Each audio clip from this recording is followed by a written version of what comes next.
Hi, welcome back. This is Lavanya Rani. I'm a security researcher working at Amicus and you're watching my channel Lavanya Cyber Live. Today, I'm here to talk about RIG Exploit Kit. Cyber world is attacked by another banking Trojan using RIG Exploit Kit. RIG is used to install various malwares ranging from banking Trojans to ransomwares. Recently, there has been a major shift in its activity and is being now used to deliver crypto miners as well. RIG Exploit Kit, next to the prolific Fallout Exploit Kit, is the most actively used one. RIG acts very unique when compared to other exploit kits, as it merges itself into different web technologies such as VBScript, Flash, SWF to evade detection. Going with the previous record, the exploit kit has been majorly involved in the delivery of different ransomwares such as CryptoShield 1.0, Spora, Revenge, Pysil, Matrix and more. The exploit kit was also used to deliver Trojans such as Ramnet, Pony, Azuralt, Grobios. 2 months ago, Cyberworld's future was in danger. You wanna know how? An unhappy customer leaked the exploit code of RIG 2.0 across the web 2 months ago. Hackers saw this as an opportunity to leverage the code and work on the same to develop an improvised version. RIG uses the traditional drive-by download attack to compromise a victim's computer. Now, let us have a deep dive into RIG Exploit Kit, which is delivering Grobois Trojan and also mainly focusing on its evasion and anti-sandbox techniques. We can see from the diagram that RIG Exploit Kit redirects from the compromised domain latore.com.au, which had a malicious iframe injected into it.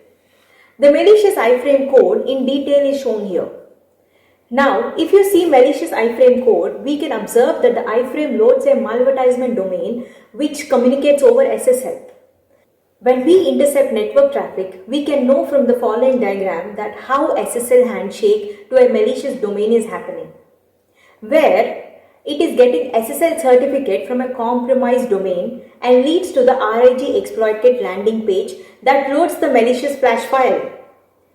Here we can see how RIG Exploit Kit is making a request to download SWF, that is the malicious flash file. After opening the flash file, it drops Grobios Trojan, where the callback traffic from the Grobios Trojan is shown here. At this stage, the system is totally compromised. Now, the interesting part is we will analyze how the dropped malware really behave. For that, watch this video till the end. After Grobios is residing in your machine, it uses multiple anti-debugging, anti-analysis and anti-VM techniques to hide its behavior, to evade detection and as well as obtain persistence. To evade static detection, it gets packed with PE compact. It uses API hashing to obfuscate the names of API function it calls and passes the PE header of the DLL files to check match with the name of the function. Depending on the user privilege level, malware makes a copy of itself which further injects the code into svchost.exe or ieexplorer.exe. Now, let us know how does this malware obtain persistence. Looking like a legitimate software, it drops a copy of itself into app data, program files x86 or temp folder by creating a auto-run registry and a shortcut in the Windows startup folder. On an infected system, the malware creates 2 scheduled tasks. There are 2 interesting behavior of this malware. It actually bypasses itself from the internet while downloading by removing zone.identifier flag using delete file API. The other interesting behavior is it protects the copy of itself in the temp folder using EFS, Windows Encrypted File System. Now, let us know how does it detect VM and malware analysis tools. It uses Find Windows X API and checks whether any of the analysis tools like Packet Sniffer, File Monitor, Win Debugger, Process Explorer, Smart Sniff, Sniffer, Wireshark are running on the system. The malware contains a list of hashes of blacklisted processes names. It checks whether the hash of any of the running processes matches with the hash on the blacklist.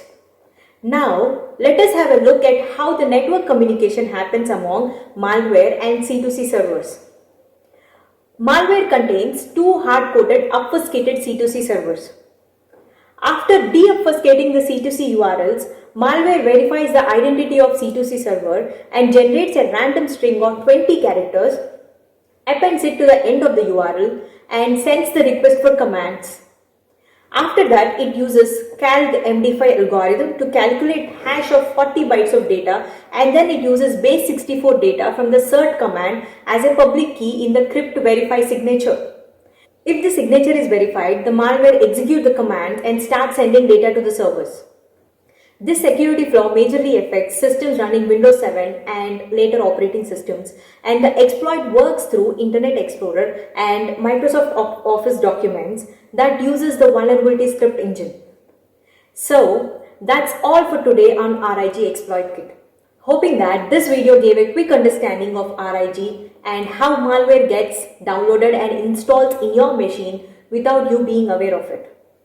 Before accessing any URL or an email, confirm that you are on a legitimate one. Make sure all the software you are running are of latest versions. Enterprises need to make sure their network nodes are fully patched. Until next time, this is Lavanya Rani signing off. Do like, share, subscribe, and don't forget to click on the bell icon.